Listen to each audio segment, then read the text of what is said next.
ఒక కాలంలో ఒక చోట ఒక బామ్మ ఉండేది. ఆ బామ్మ తన ఇంటిని, చుట్టుపక్కల ప్రాంతాన్ని ఎంతో శుభ్రంగా ఉంచుకునేది.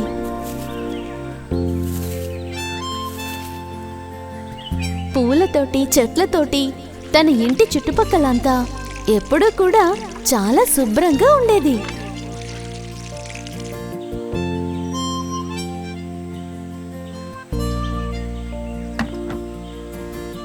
కానీ పక్షులని, చెట్లని ఇష్టపడేటటువంటి ఆ బామ్మ మొత్తంగా చెట్టు మీద కూర్చున్నటువంటి ఆ కాకుల్ని చూసి వాటితో ఎప్పుడూ పోట్లాడుతూనే ఉండేది. బచ్చా, ఈ కాకుల గోల నేను తట్టుకోలేకపోతున్నాను. ఎప్పుడు చూడు ఇవి ఇక్కడే తిష్టేస్తూ ఉంటాయి. చాలా తలనొప్పిగా ఉన్నాయి. కాకులు ఇక్కడ నుంచి పొండి పొండి.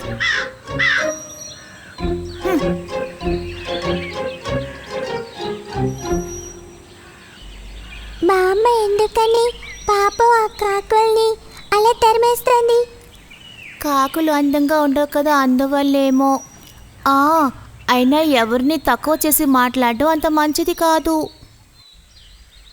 అదలా ఉండగా ఒకరోజు బామ్మ ఆరోగ్యం సరిగ్గా లేకపోవడం వల్ల పడుకుంది.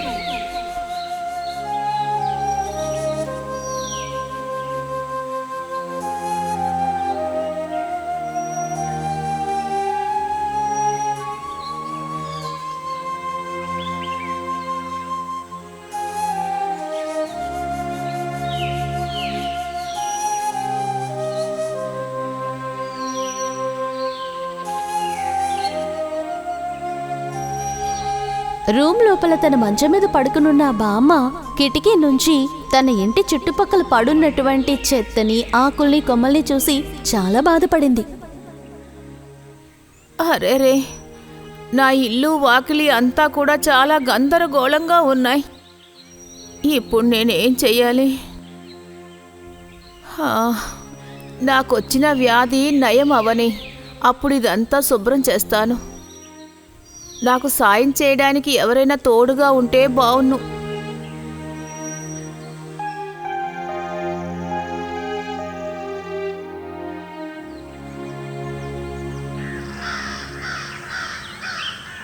ఎప్పుడూ ఇంటి పక్కనే ఉండే ఆ చెట్టు మీద వాలేటటువంటి ఆ కాకులన్నీ ఆ బామ్మ ఇల్లు, ఇంటి చుట్టుపక్కలంతా చెత్త పడుండటాన్ని చూసి వెంటనే వాటికి ఏదో సందేహం కలిగింది. ఆ బామ్మ ఇక్కడ లేదా? ఇల్లు, వాకిలి అంతా చాలా గందరగోళంగా చెత్తగా ఉంది. నువ్వు చెప్పింది కరెక్టే. ఎప్పుడు ఈ స్థలాన్ని శుభ్రంగా ఉంచే ఆ బామ్మ ఏవైనట్టు అర్థం కావటం లేదు. ఒకవేళ ఒళ్ళు బాగోక పడుకున్నారా? బామ్మ ఎటువైపున వెళ్ళిపోయారా? అలా అయితే ఈ చోటంతా మనమే శుభ్రం చేద్దామా? చెయ్యాలంటారా?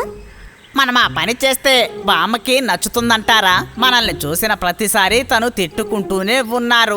అది బామ్మ మన మీదున్న కోపంతో ఏం చేయలేదు.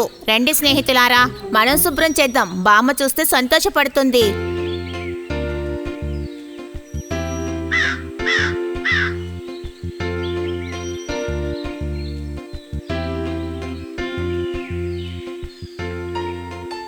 వీళ్ళు తిట్లు తిన్నది ఇక చాలదా? ఆ బామ్మ నోటి నుంచి రోజు తిట్లు తింటేనే వీళ్ళకి నిద్ర పడుతుందనుకుంటా. కానీ వాళ్ళు చేస్తున్నది నిజంగా చాలా పెద్ద సహాయం. నువ్వు చెప్పేది మంచిదే, కానీ ఆ కాకులు ఏం చేసినా సరే ఆ బామ్మ తిడుతూనే ఉంటుంది. ఆవిడకి ఇది నచ్చుతుందా? అది కూడా నిజమే. ఏం జరుగుతుందో మనం చూద్దాం. కాకులు ఇంటి చుట్టుపక్కల స్థలమంతా శుభ్రం చేయటం కిటికీ ద్వారా చూసిన ఆ బామ్మకి కాకుల్ని తను తిట్టిన విధానాన్ని తలుచుకుని తనే చాలా బాధపడింది. దేవుడా, ఈ అమాయకపు కాకుల్లా నేను నోటికొచ్చినట్టు తిట్టాను. కావు కావుమంటూ అరిచి గోల పెట్టే ఈ కాకుల గుంపుకి ఇంత పెద్ద మనసు ఉందని నేను ఇప్పుడే అర్థం చేసుకున్నాను.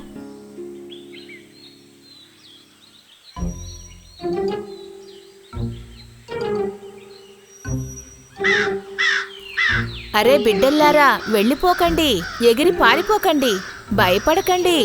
ఇక నుంచి నేను మిమ్మల్ని తిట్టను, భయపెట్టను. ఇలా చూసారా, నేతి అరిసెలు ఇవన్నీ మీకోసమే.